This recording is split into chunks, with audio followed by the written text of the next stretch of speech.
سلطان صلاح الدین ایوبی رحمہ اللہ کا تعارف اور فتح بیت المقدس کا واقعہ۔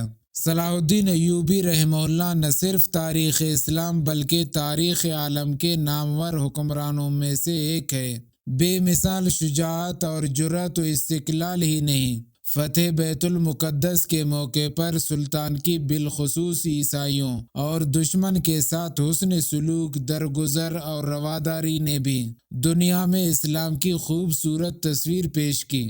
صلاح الدین ایوبی رحمہ اللہ 1138 عیسوی میں تکریت میں پیدا ہوئے، جو آج عراق کا حصہ ہے۔ ان کے باپ کا نام نجم الدین ایوب تھا، جو قلعہ تکریت کا حاکم تھا۔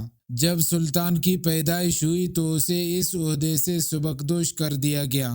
سلطان کا بچپن اور جوانی کا ابتدائی دور دمشق اور بالبک میں گزرا، جہاں ان کا باپ پہلے عماد الدین اور پھر نور الدین زنگی کے ماتحت ان علاقوں کا گورنر رہ چکا تھا۔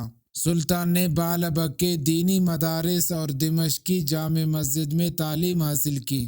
یہ وہ زمانہ تھا جب مسلمانوں کی صلیبیوں سے جنگیں زوروں پر تھیں، اور نور الدین زنگی رحمہ اللہ نے میدان میں کئی کامیابیاں سمیٹی تھیں۔ صلاح الدین نے بھی اسی حکمران کے سائے میں رہ کر اپنی شجاعت اور دلیری کو منوایا تھا۔ وہ اسی کے زمانے میں ایک مہم پر اپنے چچا کے ساتھ گئے، اور پھر حالات نے ایسا پلٹا کھایا کہ مصر میں ایوبی حکومت کی بنیاد پڑ گئی۔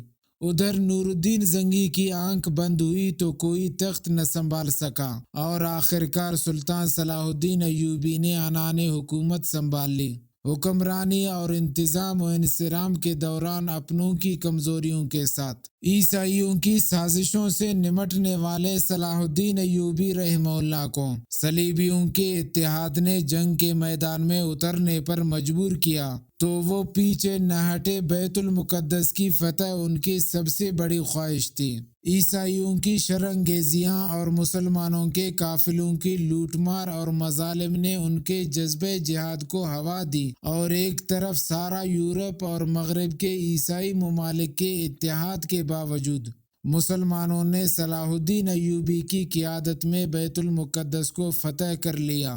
بیت المقدس پر سلطان کی عملداری نے پورے یورپ کے مذہبی جذبات کو اس قدر بھڑکایا۔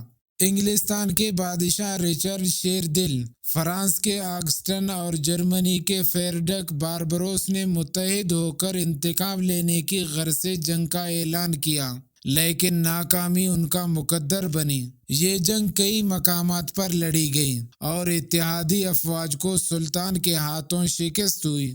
جبکہ ہتین کی فتح کے بعد سلطان صلاح الدین ایوبی رحمہ اللہ نے بیت المقدس کی طرف رخ کیا، جہاں چند روز خونریز لڑائی کے بعد عیسائیوں نے ہتھیار ڈال دیے اور رحم کی درخواست کی۔ بیت المقدس میں سلطان کی فوج پورے 88 سال بعد داخل ہوئی، اور مسلمانوں نے فلسطین کی سرزمین پر قدم رکھ کر عالم اسلام کو عظیم الشان کامیابی کی نوید سنائی۔ لیکن آج پھر فلسطین اور بیت المقدس کو ایک صلاح الدین ایوبی کی ضرورت ہے۔